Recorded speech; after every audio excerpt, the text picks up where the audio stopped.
Sahabat di dalam Tuhan Yesus, eh, selamat pagi dan salam damai sejahtera kiranya meliputi kita semua. Dan renungan pagi hari ini kita akan renungkan bersama-sama kebenaran firman Tuhan di dalam Hosea, di dalam kitab Hosea pasal yang keempat ayat yang keenam. Kami akan bacakan demikian bunyinya. Umatku binasa karena tidak mengenal Allah. Karena engkaulah yang menolak pengenalan itu, maka aku menolak engkau menjadi imamku. Dan karena engkau melupakan pengajaran Allahmu, maka aku juga akan melupakan anak-anakmu. Jadi renungan pada hari ini berbicara tentang bagaimana Tuhan Allah, atau di dalam kepercayaan saya dulu yang mengatakan Allah, dikatakan kita akan binasa. Karena apa? Karena tidak mengenal Allah itu. Kita akan lihat bersama-sama persepsi di zaman-zaman sekarang, di akhir zaman ini, di mana kita lihat gejolak yang terjadi khususnya di Indonesia begitu ramai dibicarakan. Semua media meliput bagaimana pertentangan demi pertentangan, baik itu umat beragama dengan pemerintah dan umat beragama antar umat beragama, lintas agama. Sedemikian rupa terjadi gejolak. Nah, gejolak-gejolak itu mengapa itu bisa terjadi? Mengapa setiap bulan Desember terjadi gejolak, yang gejolak itu menimbulkan korban. Di dalam gejolak itu menimbulkan satu hal yang tidak mengenakkan, dan ini sangat memprihatinkan. Mengapa ini harus terjadi? Kenapa?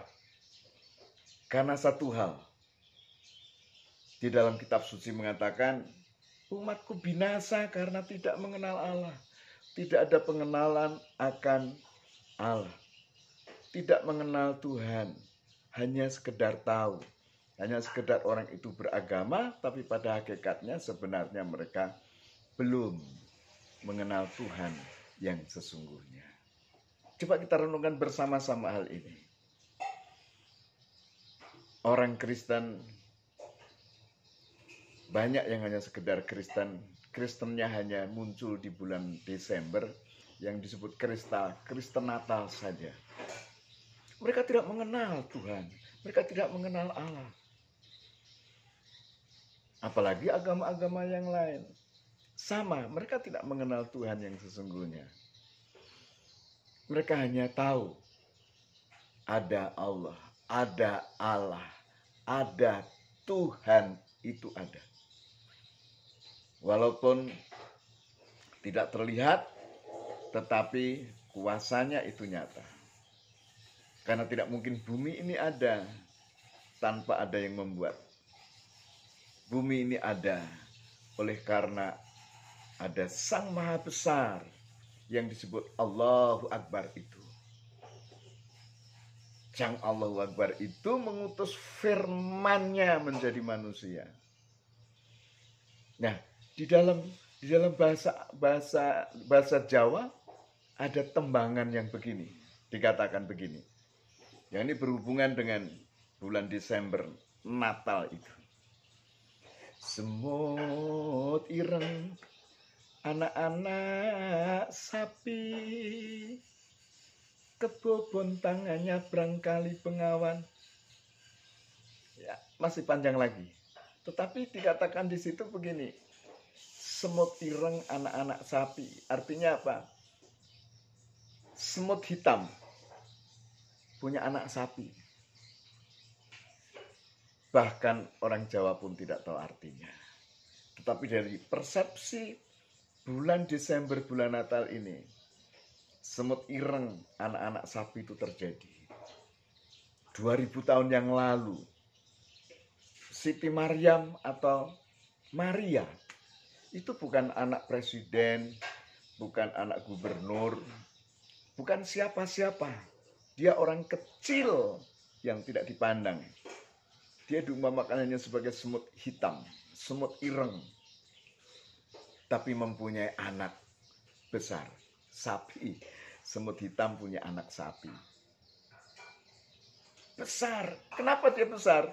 Karena adalah firman Allah yang menjadi manusia.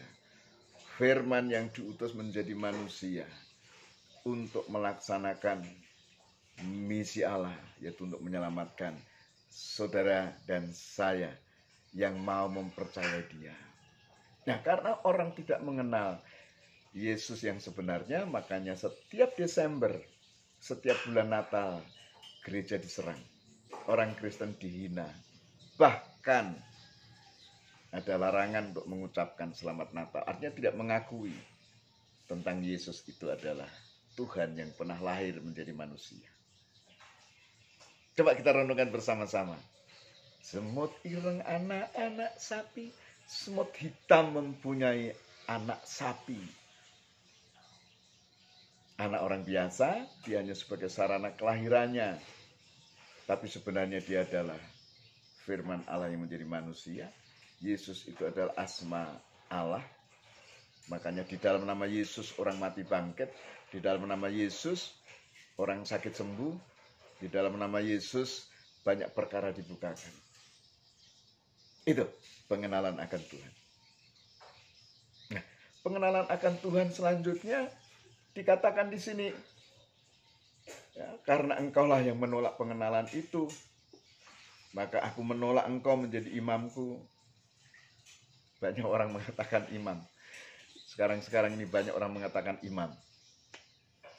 Sedangkan imam yang sesungguhnya, yaitu Yesus yang akan datang, dia sebagai Imam Mahdi. Dia akan datang sebagai Imam Mahdi. Sebagai imam yang mengimami semua suku, semua bangsa, semua bahasa akan diimami. Karena dia adalah Imam Mahdi, dia adalah hakim yang adil, hakim yang tidak bisa disuap. Dia menolak kita karena apa? Karena kita menolak kebenaran itu. Baru orang dengar nama Yesus saja, biasanya orang sudah, nama Yesus. Disebut orang kafir, orang yang percaya pada Yesus. Dan kenapa itu terjadi? Oleh karena mereka tidak mengenal siapa Tuhan, siapa Allah itu yang sesungguhnya. Allah tetap di surga, akan tapi dia mengutus firman-Nya, sabdanya turun menjadi manusia, supaya Anda dan saya diselamatkan. Jadi pengenalan akan Allah itu menentukan keselamatan saudara. Makanya dikatakan umatku binasa karena tidak mengenal Allah. Orang mau mengupayakan apa saja untuk gereja dibakar, orang Kristen dianiaya. Tetapi semakin dibabat akan semakin merambat. Makanya dikatakan orang Kristen itu adalah agama yang menular. Sebenarnya tidak juga. Tapi pada saat Anda membenci kekristenan, Tuhan semakin mengejar Anda. Pada saat waktu itu saya paling benci dengan yang namanya orang Kristen. Saya paling benci dengan nama Yesus. Yesus sendiri turun mencari saya, memilih saya. Makanya dikatakan firman Tuhan, bukan kamu yang memilih aku, tetapi Dia, Yesus yang memilih kita. Kalau kita umat pilihan berarti kita yang terbaik. Yang dipilih itu mesti sesuatu yang baik. Tidak mungkin ibu-ibu ke pasar beli kangkung itu ambil yang busuk-busuk. Tidak mungkin. Dia memilih yang baik. Makanya dibolak-balik. Cari yang terbaik. Seperti itu. Jadi pengenalan akan Allah itu menentukan keselamatan kita, menentukan kehidupan kita mendatang. Ingat itu. Sehingga di bulan Natal ini jangan hanya bernatalan. Bukan nilai Natal itu kue, bukan nilai Natal itu hanya makanan, bukan hanya nilainya hanya kita silaturahmi, bukan hanya kita saling memaafkan, bukan. Tapi nilai Natal itu bagaimana Anda mengenal Tuhan secara benar dan secara pribadi. Ya, pada saat Anda mengenal Tuhan secara pribadi, maka pengenalan itu akan membuahkan hasil yang baik. Akan menghasilkan sesuatu yang baik. Bahkan dikatakan barang siapa orang yang takut akan Tuhan, dia bergaul karib, dikatakan bergaul karib melalui pengenalan itu. Sesudah, nggak mungkin orang itu akrab kalau nggak kenal. Tapi pengenalan dengan Tuhan dengan baik, dengan akrab itu membuat Anda diberkati Tuhan. Seperti itu. Bukan berarti saya lebih dari Anda, tidak. Tapi kita sharing pada saat ini untuk kita mengenal yang sesungguhnya. Siapa itu Allah? Yang sebenar-benarnya. Kita menyebut asma Allah itu Yesus, itu Yesus itu adalah nama Allah. Nanti saudara baca di dalam Yohanes 17 ayat yang ke-11. Yohanes 17 ayat yang ke-11 dan 12. Dikatakan di sana potongan ayatnya, namamu yang telah engkau berikan kepadaku. Namamu yang mengatakan itu Yesus. Nama Allah itu, nama Bapa itu sudah diberikan kepada Yesus. Nah, banyak orang tidak tahu. Dipikir orang Kristen itu menyembah Allahnya tiga. Allah Bapa, Allah Anak, Allah Roh Kudus. Tidak. Kita menyembah Allah yang Esa. Cuman Allah yang Esa itu sudah punya nama. Namamu yang telah engkau berikan kepadaku. Nama siapa itu? Nama Allah itu Yesus. Makanya kepada saat kita menyebut nama Yesus, dalam nama Yesus, itu kita menyebut nama Allah itu. Allah sudah punya nama. Makanya orang percaya tidak lagi berdoa hanya ya Allah, ya Allah, ya Allahku, ya Allahku. Tidak lagi, karena sudah punya nama. Ini pengenalan yang benar. Pengenalan akan Allah menentukan kehidupan Anda di dalam Anda sebagai orang rohani. Sehingga bukan hanya sekedar saudara beragama, agama apapun Anda. Agama itu seperti baju. Akan tetapi di dalam Anda berbaju, Anda harus mengenal yang sesungguhnya. Di dalam baju Anda itu ada pengenalan akan Allah atau tidak. Dulu saya pakai baju yang lain, dan sekarang saya memakai baju kebenaran. Di dalam kebenaran itu saya mengenal Allah yang sesungguhnya, saya mengenal Tuhan yang sebenar-benarnya. Siapa itu? Yesus Kristus yang adalah asma Allah. Makanya dalam nama Yesus saya pernah berdoa untuk orang mati bangkit. Dalam nama Yesus saya pernah berdoa untuk orang yang lama tidak punya anak. Hingga 9 tahun orang itu akhirnya punya anak. Orang yang sakit kita tumpang tangan disembuhkan Tuhan. Sudah tidak terhitung. Karena firman Tuhan katakan di dalam Yohanes pasal 14 ayat yang ke-12. Barang siapa percaya kepadaku, ia akan melakukan pekerjaan-pekerjaan yang pernah aku lakukan, bahkan pekerjaan yang lebih besar. Dan kalau sampai hari ini saya masih mengerjakan pelayanan yang seperti Yesus pernah lakukan. Walaupun orang menganggap itu aneh, tapi itu tidak aneh. Karena Yesus sudah memberikan kuasa itu.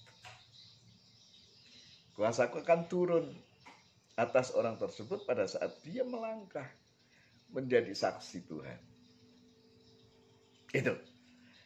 Sehingga Alkitab ini ya dan amin. Dan firman Tuhan mengatakan, dan karena engkau melupakan pengajaran Allahmu, maka aku juga akan melupakan anak-anakmu. Berapa banyak dia mengaku sebagai orang yang beragama, tapi anak-anaknya, ya waktu dia mengalami kehidupan, dia jaya, dia seolah diberkati Tuhan. Tapi kenapa anak-anaknya pada akhirnya tidak mengalami apa yang seperti dialami? Siapa tahu firman Tuhan ini berlaku untuk Anda, di mana saja berada. Ya. Karena kita melupakan ajaran Tuhan, maka pada akhirnya Tuhan juga melupakan anak-anak kita. Coba kita renungkan bersama-sama di renungan bulan Desember ini. Benarkah Anda sudah diselamatkan Tuhan atau belum? Sudahkah saudara mengenal secara pribadi firman Tuhan yang sudah menjadi manusia itu, atau hanya karena Anda seorang yang beragama? Melalui perenungan saat ini kiranya membuka wawasan dan Anda membuka hati supaya Tuhan masuk di dalam hatimu, menjadi sahabat, menjadi Tuhan, sehingga kau hanya bersandar kepada Dia. Ya. Nah, saya sekali lagi sampaikan, ada filosofi orang Jawa mengatakan, wong Jawa bakal mlebu swarga lamun wis antuk keris ingkang sakti. Orang Jawa akan semua masuk surga kalau sudah mendapatkan keris yang sakti. Sakti itu bahasa Jawanya tos. Yang dimaksud adalah keris tos, Kristus. Orang Jawa akan masuk surga kalau sudah mendapatkan keris yang sakti, yaitu Kristus itu. Diselamatkan bumi sampai akhirat nanti. Tuhan memberkati kita semua. Sekiranya di bulan Natal ini saudara semakin kuat, semakin mengenal Tuhan dengan benar, dan hanya Tuhan yang dipermuliakan. Amin.